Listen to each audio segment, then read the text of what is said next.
ସାରା video ଦେଖୁଛନ୍ତି ବହୁତ time ଦେଉଛନ୍ତି ସାମାନ୍ୟ 2 ମିନିଟ୍ ମୋତେ ଦିଅନ୍ତୁ ମୁଁ ଆପଣମାନଙ୍କୁ କିଛି କହିବି ଯଦି ଫାଇଦା ଆପଣ ନିହାତି ହେଉଥିବ ନିହାତି ମାନେ କମେଣ୍ଟ କରିବେ।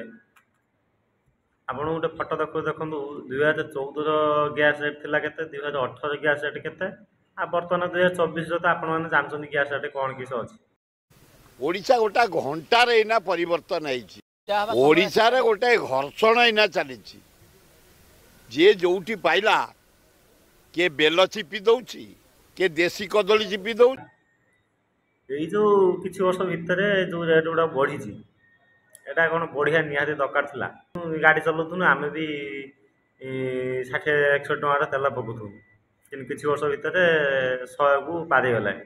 ଆଉ ବର୍ତ୍ତମାନ ଦେଖନ୍ତୁ ଇଲେକ୍ସନ୍ ଆସିବ ବୋଲିକି ତେଲ ରେଟ୍ ବି କମିଛି ଆଉ ଯେଉଁ नवीन नवीन हूँ 2 ଟଙ୍କା କମିଛି ତମେ ଭାବୁଛ ଭବିଷ୍ୟତରେ ଆହୁରି କମିବ ନା। ଆଜି 2 ଟଙ୍କା କମିଛି କାଲିକି ବି 5 ଟଙ୍କା ବଢ଼ିପାରେ।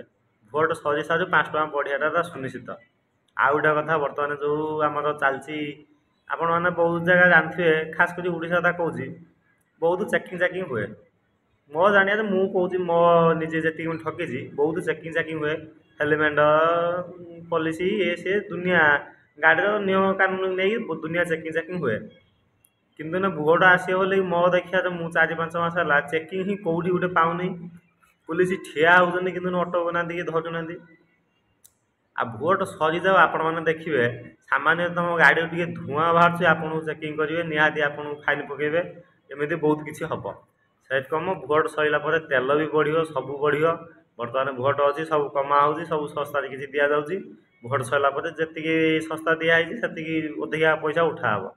ଆପଣମାନେ ମୁଁ ଯଦି ଠିକ୍ କହିଛି ଭୁଲ କହିଛି କମେଣ୍ଟ ମାଧ୍ୟମରେ ନିହାତି କୁହନ୍ତୁ। ଆପଣ କମେଣ୍ଟ କହିବା ନିହାତି ଦରକାର କାହିଁକିନା ନିଜେ ନ କହିଲେ ନିଜେ ନ ମନେ ଜମ ଦର୍ଶନ ନାହିଁ ସେମିତି ନିଜେ ନ କହିଲେ କିଛି ହେବନି କି ନିଜେ ନ କଲେ କିଛି ହେବନି। ଆପଣମାନେ କୁହନ୍ତୁ କ'ଣ କରିବା ଦରକାର।